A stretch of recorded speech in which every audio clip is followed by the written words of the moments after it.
오후 말씀을 나누도록 하겠습니다. 우리가 이제 이 열왕기를 보면서 르호보암 그리고 또 저기 북쪽의 여로보암, 유다를 다스리는 르호보암이 참 바르게 살아야 할 것인데, 여기 바르게라고 하는 것은 다윗의 삶과 같이 하나님의 율법을 즐거워하고 그 율법을 주야로 묵상하면서 살아야 할 것인데 그렇지 못하지요. 또 더욱 참 이상한 것은 여로보암이 다스리는 북쪽 이스라엘과 달리 그 예루살렘을 다스리는 르호보암은 그래도 달라야 하지 않겠습니까? 왜 그렇습니까? 예루살렘에는 여호와의 그 언약궤를 이제 둔 그런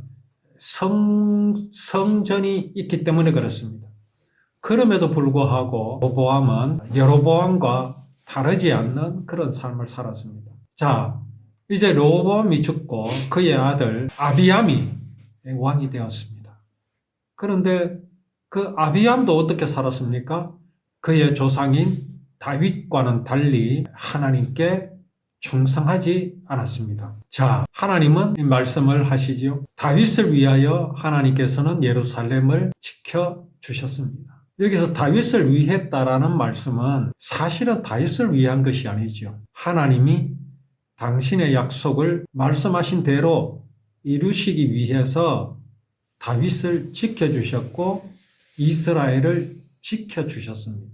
다윗은 그 사실을 알고 있었고 믿었기 때문에 그의 삶은 정말 하나님의 그 약속을 기다리는 그런 삶이었습니다. 기다리려면 믿음이 있어야 기다려집니다.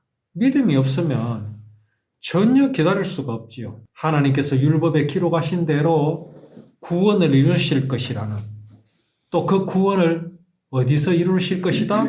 예루살렘에서 이루실 것이다. 이스라엘에서 이루실 것이다라는 확신이 있었기 때문에 다윗은 그 하나님께 충성할 수 있었던 것입니다. 다윗은 언제나 하나님 보시기에 옳은 일을 행했다고 열왕기서는 기록하죠.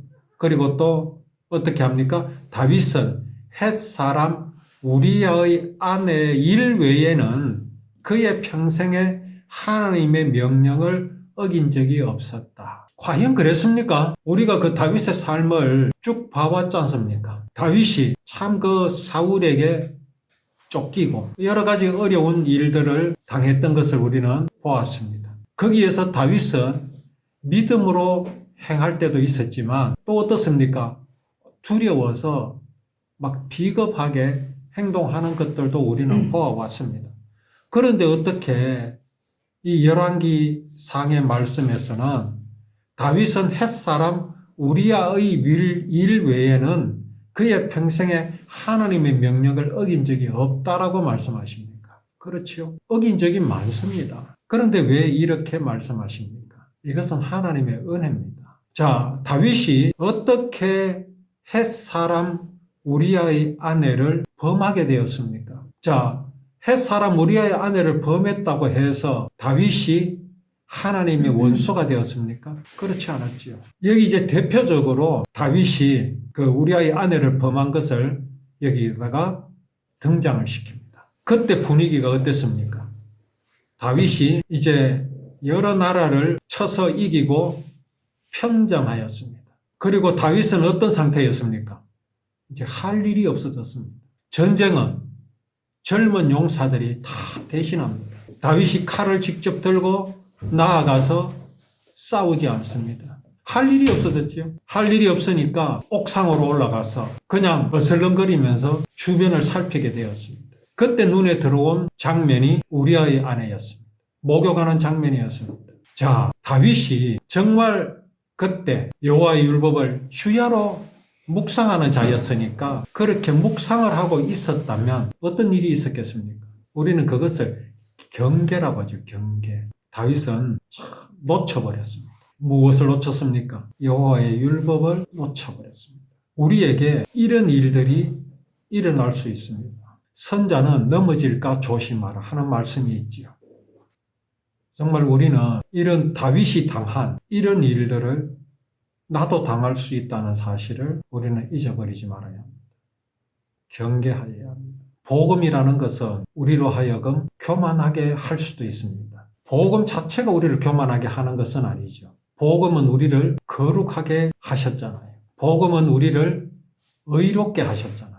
근데 그 의롭게 하셨고 나를 거룩하게 하신 것이 나의 무엇이 포함되어 있습니까? 전혀 그렇지 않습니다.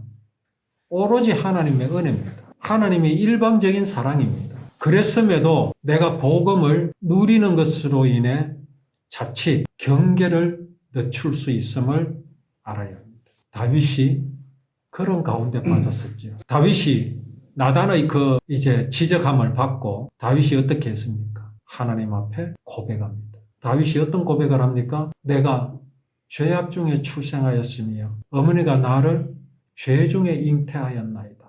그렇게 고백합니다. 그의 평생에 여호와의 율법을 기억하고 주야로 묵상했던 그 삶이 이날에 여호와의 율법, 하나님께서 구원을 이루시겠다는 그 언약, 그것을 그가 잠시 잃어버렸다는 겁니다. 잊어버렸다는 겁니다. 이걸 하나님께서 여기 기록해서 보여주십니다. 그게 얼마나 중요한 그 시기에 이렇게 기록하여 보여주시겠습니까?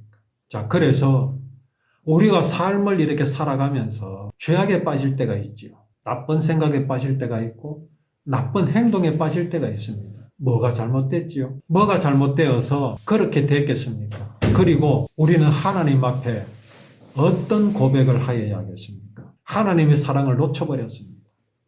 여호와의 율법을 제가 오늘 놓쳐버렸습니다. 나를 구원하여 주실 그 약속을 우리에게 하여 주셨고 그 약속을 이루신 하나님의 사랑을 놓쳐버렸습니다. 다윗은 그런 삶을 평생을 살았어요. 그런데 햇사람 우리아의 아내를 간음하는 그날 그는 그 율법을 놓쳐버렸다는 거죠. 그런데 사실은 우리아의 일 외에도 다윗은요 종종 그랬습니다. 그런데 중요한 사실이 무엇입니까? 다윗은요 결국은 여호와의 율법 앞으로 나아왔다는 사실이 중요한 겁니다. 매를 맞아도 그게 하나님의 사랑인 줄 알았습니다. 사랑으로 알았습니다. 그러니 그는 하나님을 떠날 수 없었지요. 왜 떠날 수 없었습니까? 하나님의 사랑을 무엇으로 통해서 알았습니까? 율법을 통해서 알았기 때문에. 나의 하나님은 당신을 미워하는 자에게로 달려오소서 그 어깨에서 무거운 짐을 내려주시는 하나님.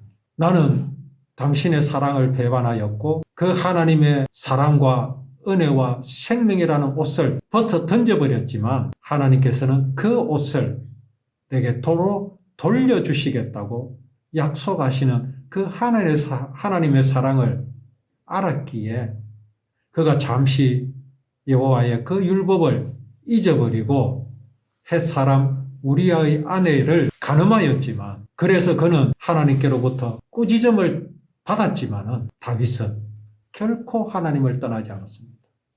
율법을 떠나지 않았다는 사실을. 그래서 하나님께서는 다윗과 함께 하여 주셨습니다.